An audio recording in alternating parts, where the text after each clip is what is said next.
আমি অঙ্কিতা দাস। এক নজরে সংবাদ শিরোনাম। ঘুঙ্গুর কুয়ারপাড় এলাকায় 2 আগস্ট প্রতিমা নুনিয়া নামের এক গৃহবধূর মৃত্যুকে ঘিরে এলাকায় তীব্র প্রতিক্রিয়া।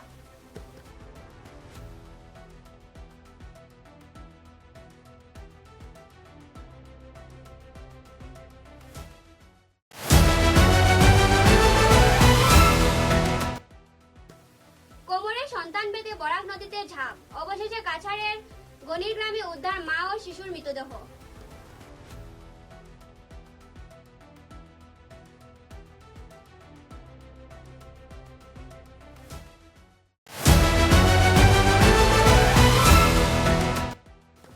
আসিমগঞ্জে বিএ প্রথম বর্ষের ছাত্র সাদিক হোসেনের উপর হামলাকারীদের গ্রেফতার দাবিতে বরাক স্টুডেন্ট অ্যাসোসিয়েশনের সাংবাদিক সম্মেলন ও স্মারকপত্র প্রদান।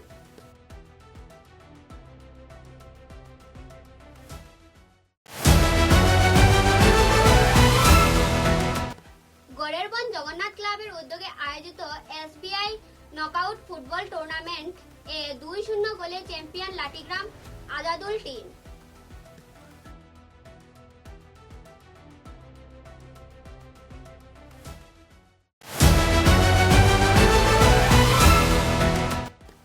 শিলচর ইন্ডিয়া ক্লাবের 125 বছর পূর্তি উপলক্ষে আগামী 22 আগস্ট থেকে শুরু হচ্ছে স্বর্গীয় সন্তোষ মোহন দেব স্মৃতি অনূর্ধ্ব 19 ফুটবল প্রতিযোগিতা।